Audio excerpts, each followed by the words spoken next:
I've seen things you people wouldn't believe. Attack ships on fire off the shoulder of Orion. I watched sea beams glitter in the dark near the Tannhauser Gate.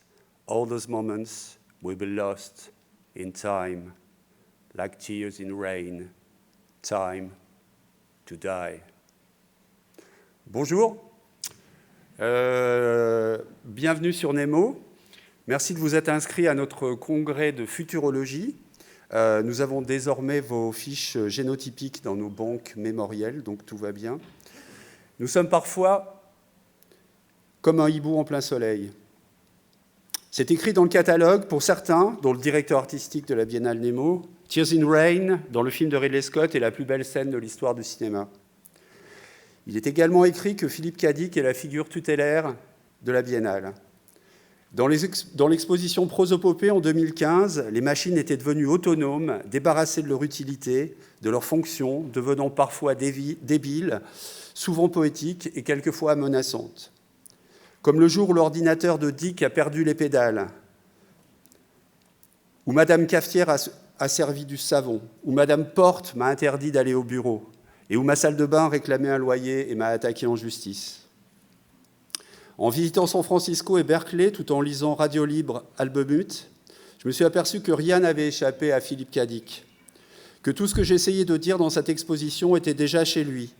Nos installations étaient toutes des réplicantes qui avaient dépassé leurs 4 ans de vie programmée, comme des yaourts périmés.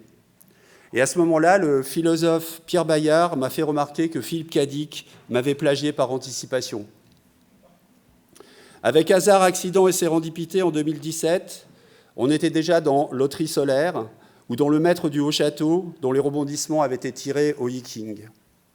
Ne parlons même pas de Jusqu'ici tout va bien, où l'on visitait un musée abandonné en 2019, l'année de la disparition de l'espèce humaine. Feu le genre humain était remplacé par des machines et des entités post-humaines qui moquaient la naïveté des artistes et des curateurs de 2019, qui n'avaient compris que 0,00001% de ce qui allait leur arriver. Alors vous visiterez probablement notre exposition Au-delà du réel. Vous y verrez des villes intelligentes, des sociétés panoptiques, des géo-ingénieries stupéfiantes, des matérialisations de l'imperceptible et puis de nouvelles cartographies du réel ou de votre réalité. Mais il y a des machines apprenantes et des algorithmes qui tirent des conclusions à partir de grandes masses de données pour révéler avec efficacité de l'invisible et qui produisent parfois des hasards intéressants. Mais notre postulat reste qu'il n'y a ni imagination ni conscience artificielle. À vous de jouer, à vous d'ajouter le « encore » ou pas. En tout cas, rien qui ne puisse justifier de flatter l'hubris de la technologie à tout prix. On voudrait même que ça se passe comme dans Ubik, que nous restions sur place, mais que ça soit la réalité qui recule, qu'elle reflue vers des formes antérieures, pour que nos smartphones soient remplacés par une opératrice, que les Tesla redeviennent des Ford T, et avant que les Ford T ne redeviennent des chevaux. C'est Dick qui l'écrit, déclencher une contre-évolution qui dévoile les stades antérieurs des configurations de la matière. On nous dit que les androïdes sont paranoïaques, on nous dit que l'humanité est exponentielle, mais mon corps n'est plus tout à fait d'accord. Emmanuel Carrère l'a très bien écrit, les romans de Dick sont devenus notre réalité. C'est un mélange d'hyperlucidité et de maladie mentale par un paranoïaque qui se dit paranoïaque, ce qui n'est pas tout à fait normal.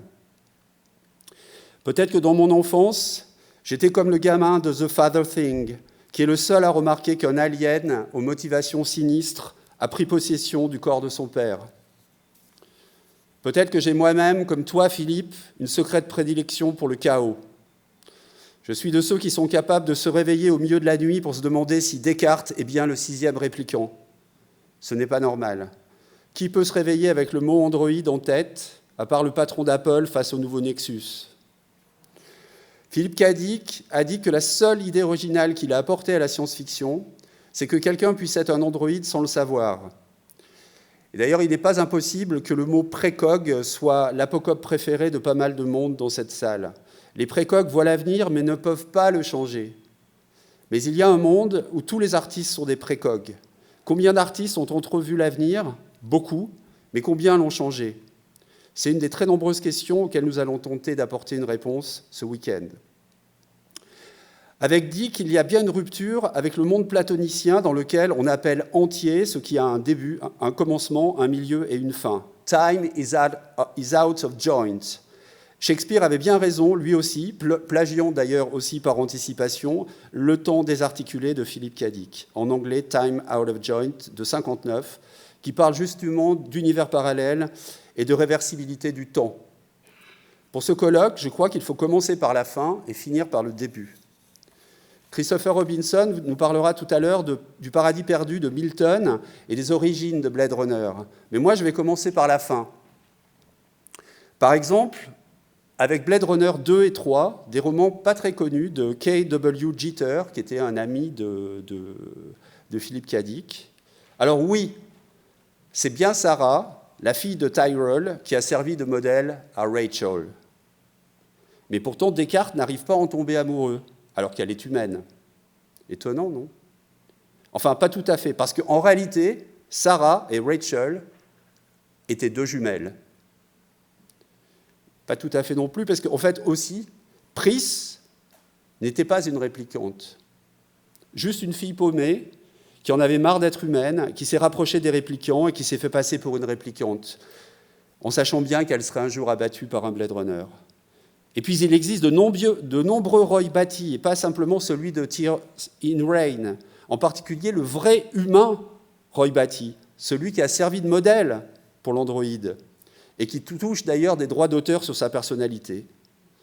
Et puis bien sûr, tous les Blade Runner sont bien depuis le début des réplicants, comme des chats déguisés en rats pour mieux traquer le rat.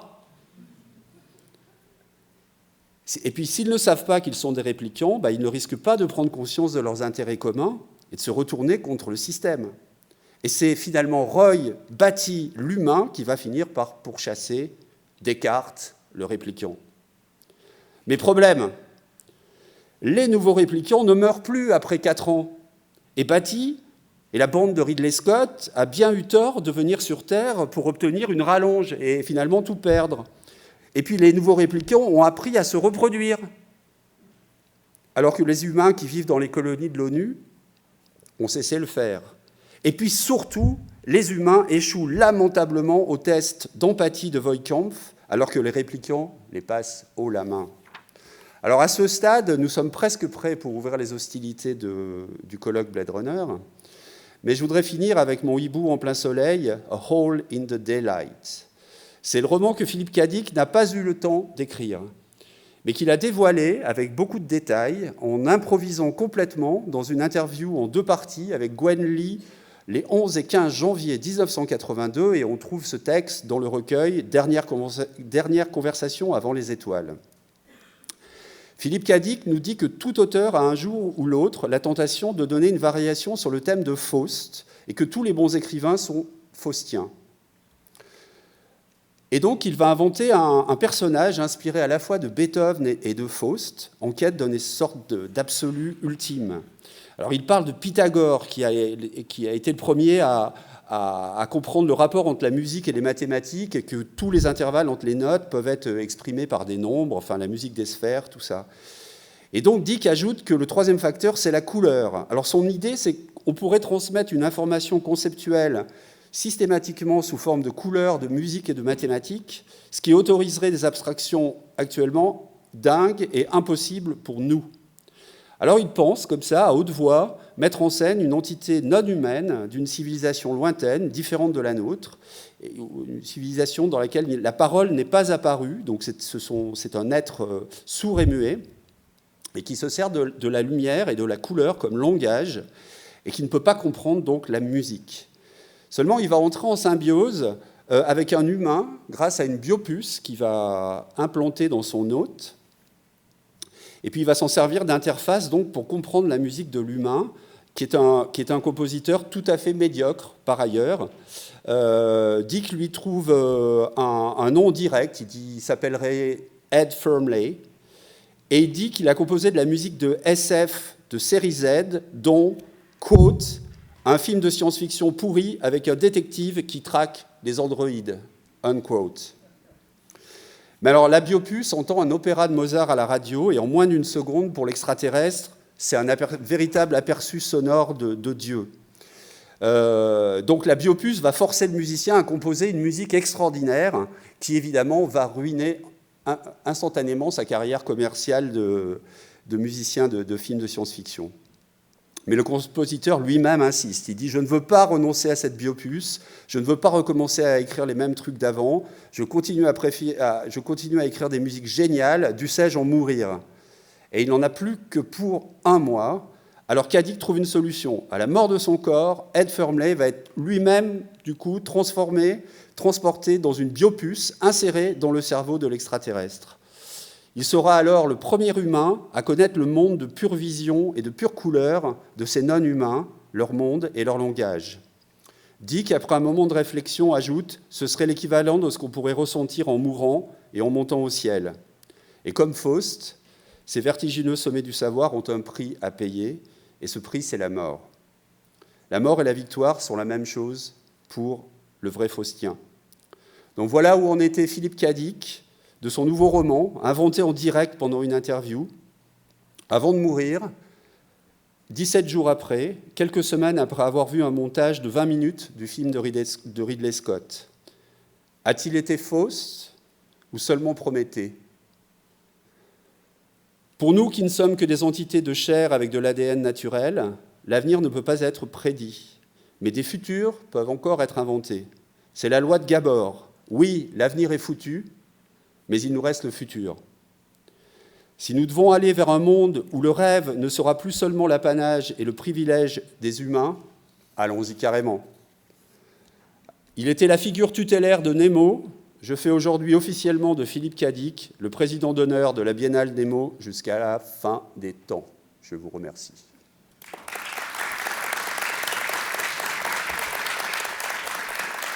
Bon. Merci Gilles et merci à tous entre vous qui a aidé à organiser ce week-end. C'était un énorme travail et je suis très reconnaissante que ce colloque soit pris au sein de la Biennale Nemo 2021. C'était vraiment un plaisir de travailler avec vous. Donc, Blade Runner est une adaptation du roman Les androïdes rêvaient-ils des moutons électriques de Philippe Cadic, un auteur qui s'opposait à l'idée que la science-fiction a pour objectif de prédire l'avenir. Ce n'est pas la tâche de la science-fiction à prédire, il écrit. La science-fiction ne fait que sembler prédire. Il s'agit d'une convention littéraire, rien de plus. En fait, le genre tente plutôt de questionner les présents au point de vue d'un futur imaginaire. Au-delà de la joie de la découverte de la nouveauté et critique, une bonne œuvre de science-fiction créera un choc convulsif de la nouveauté. Dans l'esprit du lecteur, le choc de la non-connaissance. Contrairement à un lieu commun, alors, ce n'est pas dans les prédictions, mais dans la libération, à la fois cognitive et créative, que le genre trouve sa véritable vocation.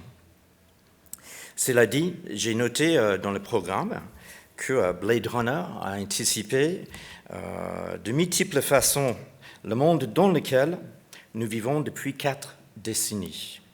Sa vision époustouflante d'une métropole rétrofuturiste et cosmopolite a créé un choc esthétique qui continue à résonner dans de multiples médias et d'animer des débats dans de nombreuses disciplines.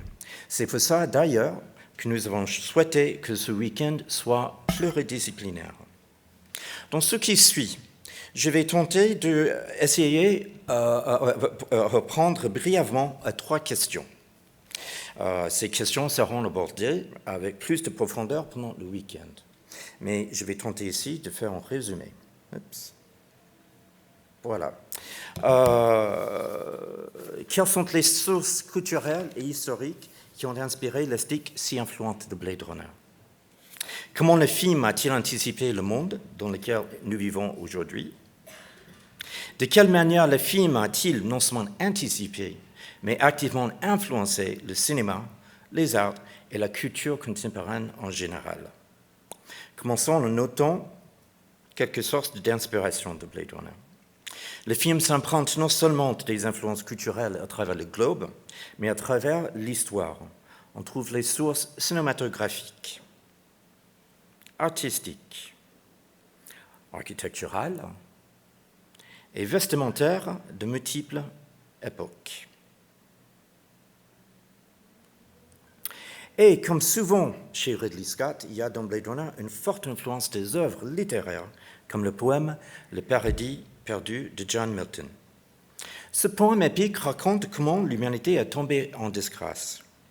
Dans le film, il y a une allusion à la chute dans l'introduction du striptease de Zora au club de Taffy Lewis. Ici, on a un plan qui a été coupé du film, mais je vous assure que c'est Zora en train de faire son striptease. On entend dans le film un animateur dit « Regardez-la prendre le plaisir du serpent qui a autrefois corrompu l'homme ». Le paradis perdu commence par la révolte au ciel. Lucifer, le plus brillant des anges, est consterné lorsque Dieu lui commande de servir l'humanité. Dans son orgueil, il se rebelle. Sa révolution échoue et lui et ses camarades sont jetés dans les fosses de l'enfer. L'enfer, c'est ce qu'on voit dans les premières images du film. Los Angeles est la ville, non pas des anges toutes court, mais des anges déchus. Roy Batty, donc on voit là, ici l'œil lorsqu'il regarde Los Angeles pour la première fois. Roy prend pour modèle le personnage de Lucifer. Il refuse de servir l'humanité et révolte contre son créateur, Eldon Tyrell. Le paradis perdu, écrit au XVIIe siècle, était conçu comme une œuvre religieuse. Mais à la fin du XVIIIe siècle, une jeune génération de poètes romantiques l'interprétait comme une allégorie politique. Lucifer est considéré non pas comme un antagoniste maléfique, mais comme un révolutionnaire, tragique et héroïque à la fois. Dieu, le roi ultime, est considéré comme un symbole de la tyrannie. On retrouve ce symbolisme dans Blade Runner avec Roy Batty et Eldon Tyrell, dont le nom même évoque le mot tyran. Il y a une allusion dans le film à l'expulsion des anges rebelles qui est tirée d'un poème de William Blake, un grand admirateur de Milton. Dans l'atelier de Chew, qui fabrique des yeux de réplicants, Roy cite ces lignes. « Ardents, les anges tombèrent. Un tonnerre profond roula sur les rivages, brûlant des feux d'orque. » La citation vient du poème « L'Amérique, une prophétie », dans lequel Blake transpose le scénario religieux de Milton en un symbolisme anti-impérialiste et révolutionnaire. Le film confond les deux grâce à un subtil changement de mots de la citation. Dans le poème de Blake, les anges surgissent des enfers, qui sont appelés orques, après le dieu latin Orcus. Pourtant, les mots cités par Roy Batty disent que les anges tombent aux enfers, comme dans Milton. Cette substitution de mots signifie que les réplicants sont damnés, mais ils restent insoumis. Dans un retournement étonnant, Roy Batty acquiert dans les scènes finales des attributs christiques. Il se perce la main avec un clou et lâche une colombe blanche qui, dans l'iconographie chrétienne, signifie le Saint-Esprit, montrant au ciel. Surtout, il pardonne Descartes, son ennemi, le geste chrétien par excellence. Les réplicants alors incarnent le bien autant que le mal, la vengeance autant que le pardon. Jusqu'au-là cruel et inhumain, Roy assume dans ses derniers instants de vie une position morale supérieure à celle de ses persécuteurs. Ce renversement rappelle une autre œuvre littéraire sur une créature qui se rebelle contre son créateur. Professeur Gilles Menegallo va parler en plus des détails sur Frankenstein tout à l'heure. Pour l'instant, je note juste que le roman pose la question. Quel est l'élément qui anime la vie et ainsi distingue les êtres vivants des objets non vivants? Est-il naturel ou surnaturel, matériel ou immatériel? Et si c'est naturel et matériel, est-il possible pour les humains de créer un simulacre de cet élan vital qui, pour certains, équivaut l'âme? Dans le roman, la réponse est négative. Alors que Dr. Frankenstein donne vie à cette créature et recule lorsqu'elle ouvre les yeux. Les yeux, comme dit le vieux dicton, sont les miroirs de l'âme. La créature est donc un blasphème de la nature, un homme vivant, mais sans âme. En conséquence, la créature est exclue dès sa création de la communauté humaine, une situation irréversible, et ceci malgré le fait qu'elle développe une conscience du bien et du mal bien plus aiguë de son créateur. On peut dire autant de Roy Batty au moment de sa mort. Loy, et à nouveau, professeur Meneghaldo va nous en parler un petit peu plus, mais je vais juste noter que Loy est un symbole primaire dans Blade Runner. C'est l'organe qui permet aux enquêteurs d'identifier les réplicants grâce au test de Voight-Kampff, qui détecte le manque d'empathie. Le film, en outre, pratique un jeu visuel sur les homophones. I et I. L'œil et je ou moi. Jouons sur les pronoms, Roy dit à Chu, si seulement vous pouviez voir ce que j'ai vu avec vos yeux. Plus qu'un reflet de la présence de l'âme ou de l'empathie, ou de leurs absences, l'œil est l'aperture à travers laquelle les moments fugaces dans le cours de la vie, ces larmes dans la pluie, sont vécus et imprimés dans l'esprit d'un individu. Au moment de son décès, Roy Batty trouve des moyens de dire qui il est et ce qu'il est grâce au souvenir de ce qu'il a vu de merveilleux dans sa courte existence. J'ai vu des choses, il dit à Descartes, que vous ne croiriez pas. Ayons noté quelques sources d'inspiration du film. Tournons maintenant sur la question de comment Blade Runner a anticipé le monde dans lequel nous vivons depuis 40 ans. Je vais noter 10 exemples de préscience étonnants. Ces exemples touchent sur les sujets d'urbanisme, de la politique et du socio-économique qui seront sûrement traités en plus de profondeur par des intervenants cet après-midi. Mais voici un bref aperçu. Le premier exemple est le mondialisme. Comme nous avons vu, les films s'empruntent non seulement de multiples cultures, mais de multiples époques pour créer une représentation inédite de l'espace-temps urbain et multiculturel. Dans ce mélange, et c'est mon deuxième exemple, dans ce mélange cosmopolite, il y a une ascendance de culture asiatique, ce qui brise l'hégémonie de l'Occident au niveau politique, économique et culturel, et ce, sur le sol même d'une grande métropole américaine. Le troisième exemple, c'est le déclin de la souveraineté des États-nations.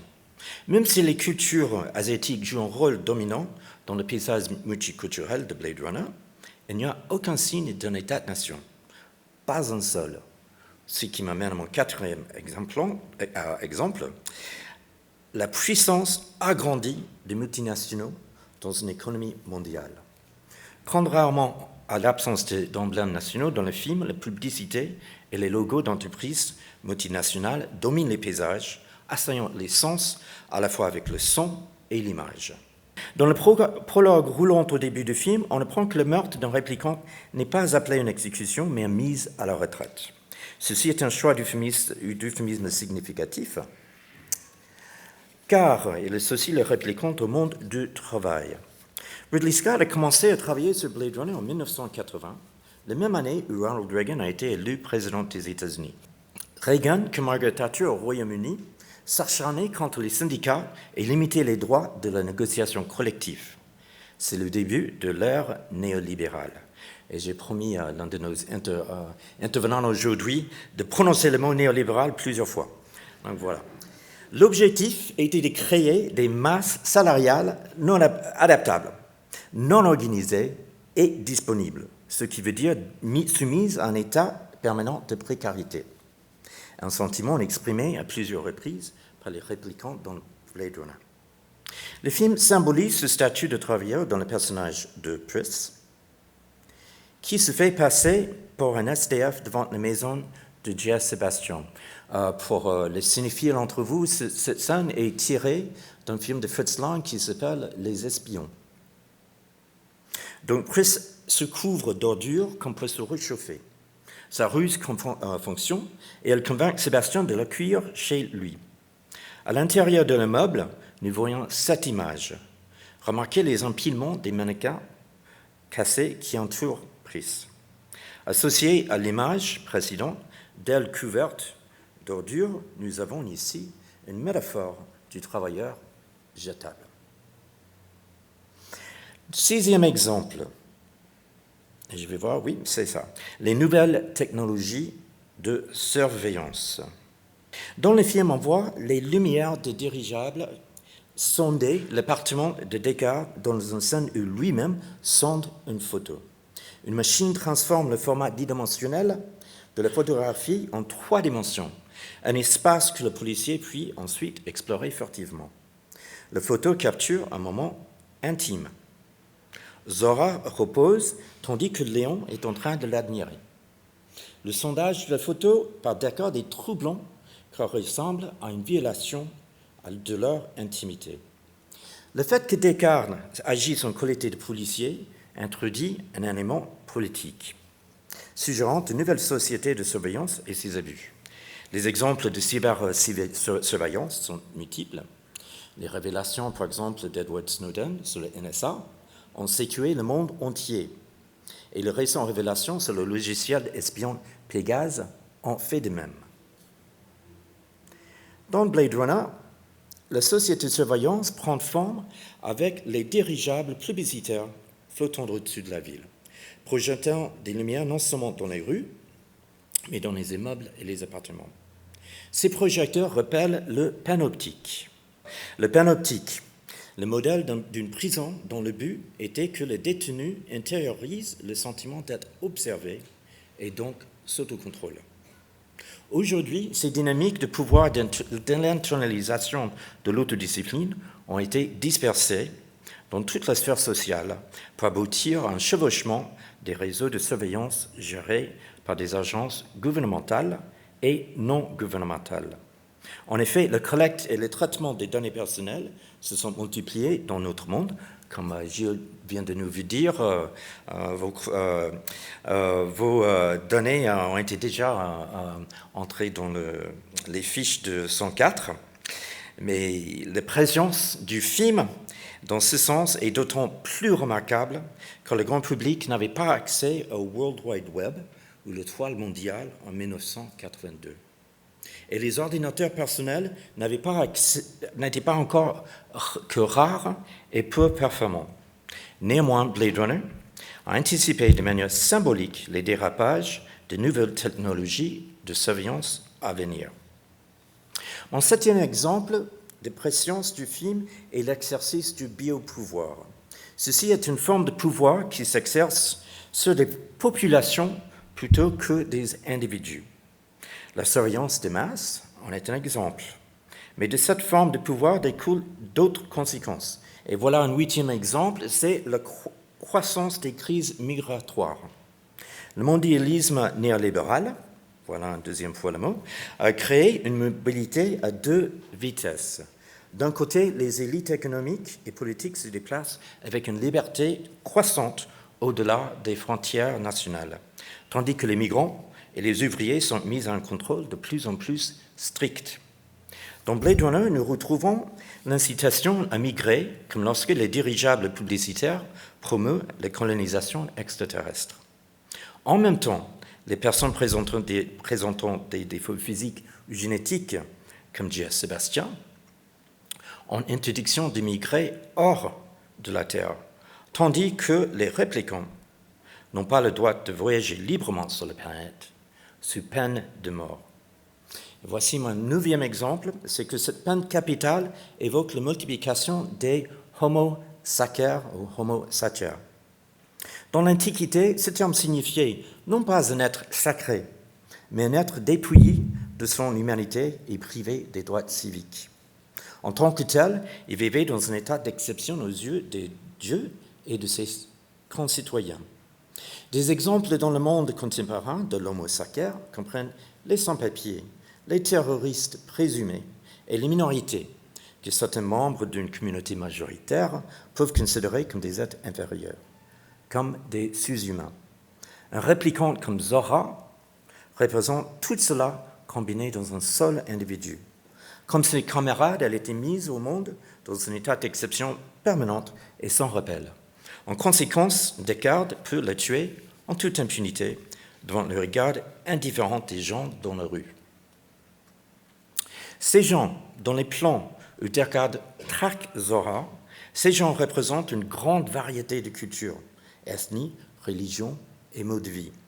Ceci montre que, même avec la diversité croissante due à la mondialisation, les mécanismes de l'exclusion envers certaines populations sont endurcis. Mon dixième et final exemple, c'est la crise écologique. Dans Blade Runner, la ville est sous une couverture nuage permanente et il pleut tout le temps, ce qui signale une dérégulation climatique. Cette pollution pourrait être due à l'industrialisation, montrée dans l'ouverture du film, mais l'obscurité permanente pourrait être aussi un effet de l'hiver nucléaire. La guerre atomique, en tout cas, a pratiquement anéanti toutes les formes de vie humaines, non humaines sur la planète. Encore une fois, ces tendances anticipent notre monde actuel. Nous subissons le réchauffement de la planète avec des catastrophes sur le climat, ainsi que la plus grande extinction de masse depuis 65 millions d'années. À nouveau, je veux insister sur le fait que ce n'est pas la tâche de la science-fiction de prédire le futur, comme a dit Philip K. Dick. Mais malgré cette mise en garde, il s'avère que Ridley Scott et son équipe artistique étaient visionnaires à bien des égards. Passons au troisième partie, où je veux montrer que Blade Runner a non seulement anticipé notre monde, il a activement influencé le cinéma, les arts, la culture et les discours en général. C'est en effet un film souvent cité dans les débats liés à la robotique, la biopolitique, la bio-ingénierie, le post-humanisme et l'urbanisme. La suite de Denis Villeneuve, Blade Runner 2049, continue à explorer ces thèmes tout en introduisant les problématiques liées à l'intelligence artificielle, au transhumanisme et au changement climatique. Un grand nombre d'autres films, de séries télévisées et jeux vidéo font écho à la fois au sujet et à l'esthétique de Blade Runner.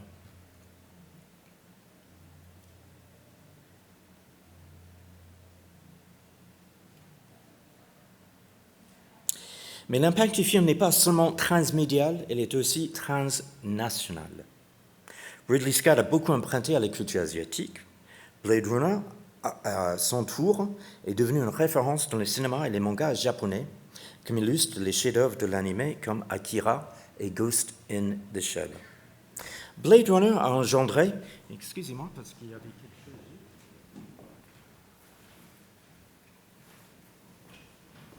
En fait, Blade Runner a engendré beaucoup des tendances esthétiques, comme par exemple le rétrofuturisme, le techno-noir, dont on va parler un petit peu plus, et aussi le cyberpunk. En fait, avec la trilogie Necromancer, et en fait, j'ai oublié, j'ai coupé les diapositives, donc je voulais juste vous montrer les trilogies, les livres physiques de Necromancien de William Gibson. C'est l'autre grande œuvre dans le genre de cyberpunk.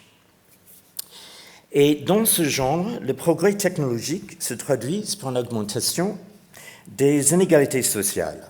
Pourtant, ces technologies, typiquement de la variété transhumaniste, ne sont pas rejetées, mais retournées contre les puissantes entreprises qui les ont produites. Ce détournement technologique ouvre des fissures dans le tissu homogène d'un régime capitaliste mondial. Les enclaves dans lesquelles non seulement la critique et la résistance, mais aussi des modes de vie alternatifs sont rendus possibles, en théorie au moins. Comme je l'ai noté, Blade Runner joue sur un calembour visuel de AI. Or, les yeux des réplicants, comme leur corps et leur esprit, sont fabriqués artificiellement. C'est comme dire symboliquement que le sujet, le je ou le moi, est également fabriqué, conditionné, programmé en amont. L'exemple semblerait ainsi privilégier un modèle d'identité déterministe qui accorde peu de place pour l'autodétermination. De plus, le film suggère, en particulier avec l'ambiguïté concernant l'humanité de Descartes, au sens à la fois biologique et moral, il suggère que nous ne sommes pas si différents des réplicants. Et Gilles nous a rappelé que c'est un terme aussi qui était cher à Philippe K. Dick. Nous aussi, nos corps, nos identités, nos modes de vie ne sont que des denrées d'une économie néolibérale, mondiale, empêtrée dans tous les aspects de notre existence. La question la plus pertinente de Blade Runner n'est pas de savoir si les réplicants ressemblent aux humains, mais plutôt si les humains ressemblent aux réplicants. Et au lieu de l'interpréter les messages du film comme fatalistes, on peut imaginer que si le sujet, le je, le moi, l'identité d'un individu peut être créée et peut être aussi recréée. C'est-à-dire, contrairement à l'âme qui est éternelle et donnée une fois pour toutes par Dieu, un individu peut recréer son identité à sa propre guise, au moins dans une certaine mesure.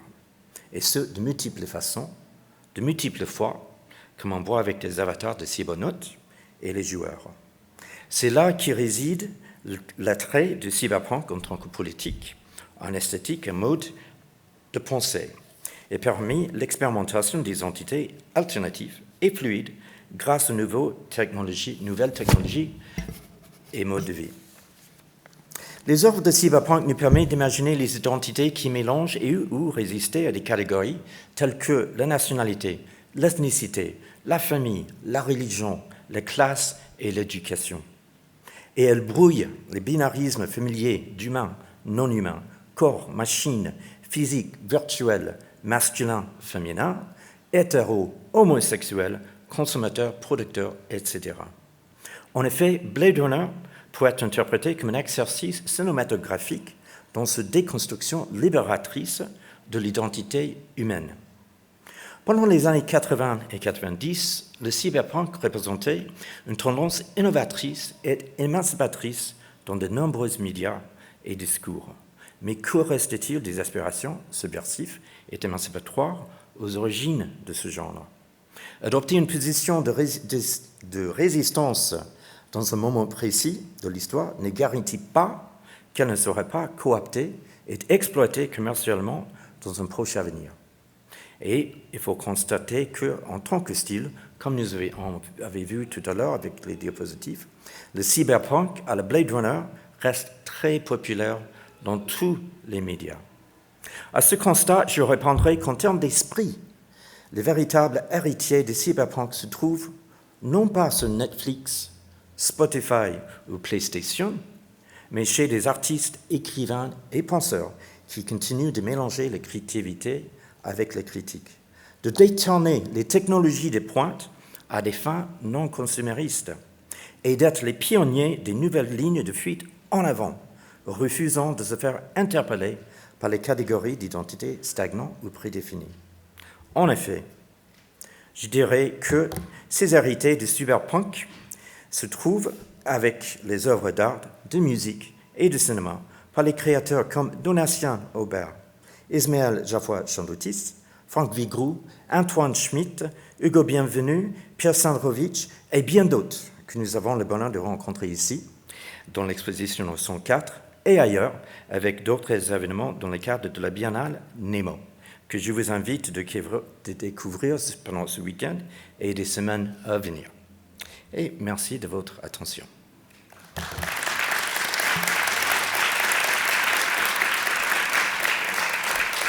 Et je crois qu'on va enchaîner avec d'autres intervenantes aujourd'hui, avec l'hybridité et tous les diapositives narratifs et visuels des films Blade Runner.